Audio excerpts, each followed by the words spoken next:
Hi, Mr. Eaton here with Year 7 video lesson 3.6 on prime decomposition. As always, remember to record important information in your study notes section of your exercise book and to stop the video when required to make some notes and also to do some of the questions.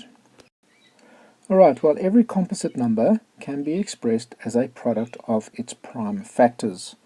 Alright, so in order to do this, the easiest way to do it is to use a factor tree.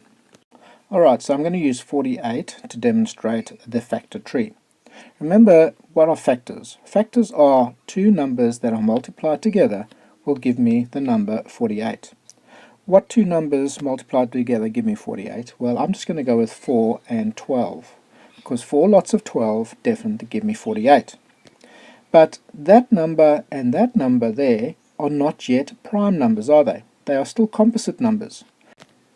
Therefore, I still need to break them down a little bit further. So what multiplied by what is going to give me 4? Well, 2 multiplied by 2 is going to give me 4. And what multiplied by what is going to give me 12? Well, I'm going to go with 4 multiplied by 3. 4 multiplied by 3 definitely gives me 12. However, I've still got a problem. That now is a prime number, that is a prime number, that is a composite number, and that is a prime number. So I still need to sort this little composite number out here. So what multiplied by what is going to give me 4? Well, it'll be 2 multiplied by 2. So this whole thing over here is what we call a factor tree. And we now have prime number there, a prime number there, a prime number down here, another one there, and another one over there. They're at the end of these little branches. Okay, so imagine this is a tree and these are all branches. These are at the end of the branches and these are all prime numbers. So I'll just identify the prime numbers. There we go. Those are the 4 prime numbers. They're at the end of the tree.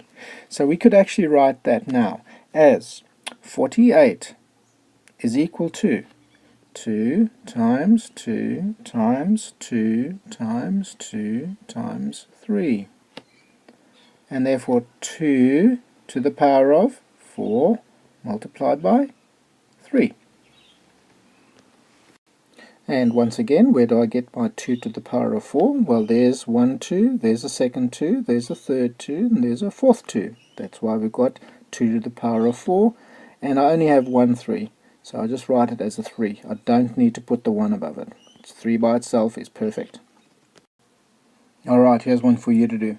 Express 60 in prime factor form. Remember to put your factor trees up and put the video on pause, and when you're ready, come back. Alright, so I've got my 60 written up.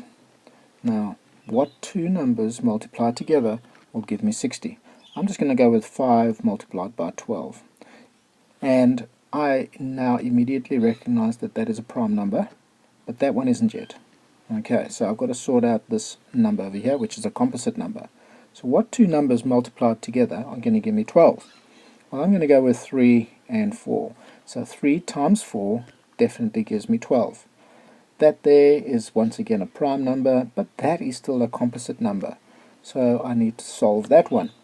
So what times what is going to give me 4? Well, 2 times 2 is definitely going to give me 4. 2 times 2 is absolutely 4.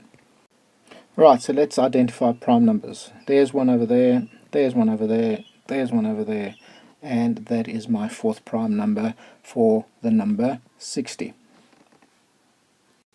So 60 can now be written as 2 to the power of, I've got 2 2's, so it's 2 to the power of 2, multiplied by, I've got a 3, only one of them, multiplied by 1 5.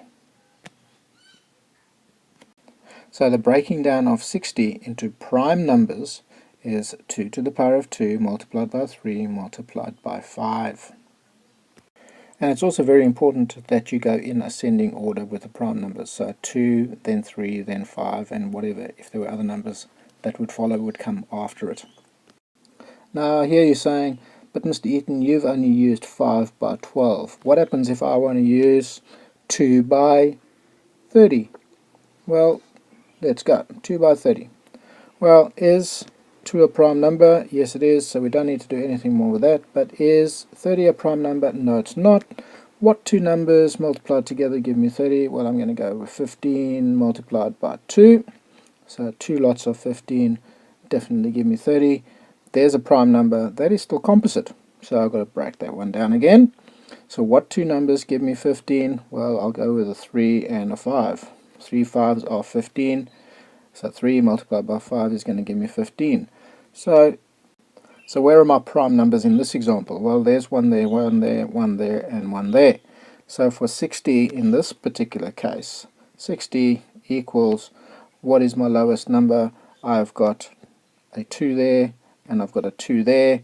So I'm just going to go 2 to the power of 2, multiplied by, where is my next highest number? Well, there it is over there, so it's a 3 multiplied by 3, multiplied by, where's my next highest number? Well, there's a 5 there, so I'll put my 5 there. Is this particular prime decomposition the same as that prime decomposition? Absolutely, yes it is. So this way of breaking it down, multiplying it like that, or multiplying it like that, they all end up being exactly the same answers. So whichever way works for you, whichever numbers work for you, go with it. And that is the end of the video lesson on prime decomposition.